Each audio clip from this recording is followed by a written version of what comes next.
flag carrier Philippine Airlines files for recognition under the Philippine Financial Rehabilitation and Insolvency Act of 2010.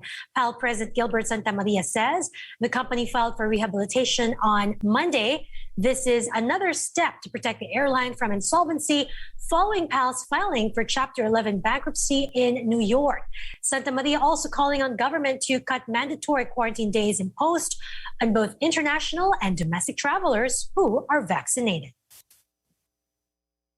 We're only allowed to fly 2,000 people into Manila today. I mean, all airlines yan. Nakikihati lang ang PAL doon sa 2,000 entry allowance. Eh, problema dati, bago nagka-pandemya, 40,000 a day lumilipad sa Maynila. Diba? So ang laki ng nabawas dyan. And from our perspective, it no longer makes sense. Yung sunog ay nasa kusina mo na, nakakandado pa yung front door mo.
Hello, I am Gilbert Santamaria, President and Chief Operating Officer of Philippine Airlines.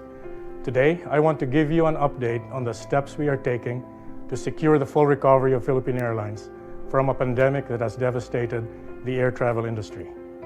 Philippine Airlines felt the impact starting in February last year with a ban on flights to China. By the second half of March, all regular commercial flights were halted as part of the Philippine government's effort to contain the spread of COVID-19. We were only permitted to operate special repatriation and cargo charters until regular commercial flights were allowed to restart in June with severe restrictions. In the Philippines, travel volumes collapsed 75% from about 30 million passengers in 2019 to just 7 million in 2020.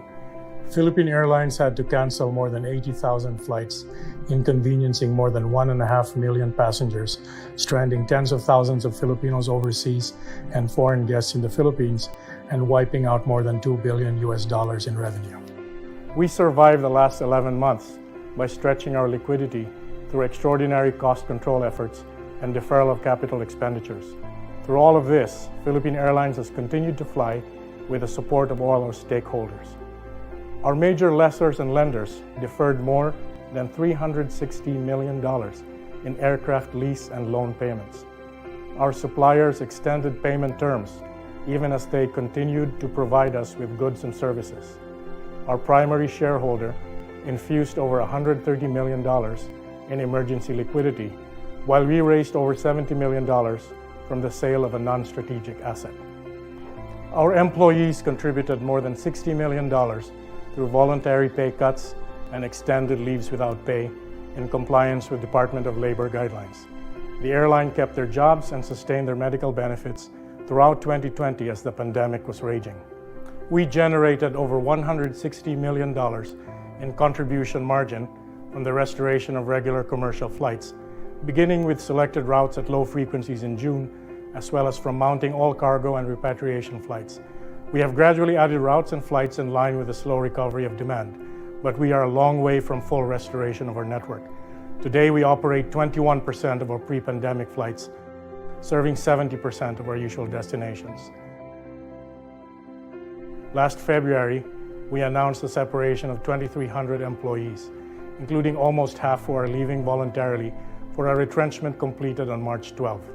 Throughout this pandemic, as the country's flag carrier, Philippine Airlines has continued to work closely with the Philippine government. We partnered with the Department of Foreign Affairs, the Overseas Workers Welfare Administration, embassies of various countries, and other official agencies by flying 238 repatriation missions from countries in 5 continents, as well as hundreds of domestic passenger flights to bring home over 300,000 of the 545,000 displaced Filipinos to their homes in the Philippines. We maintained and expanded our cargo operations, performing more than 1,900 cargo flights to date, to ferry essential medical and PPE supplies, to keep goods flowing to support the economy, and to deliver the vaccines that will halt the pandemic. Importantly, amid the sacrifices and challenges of work,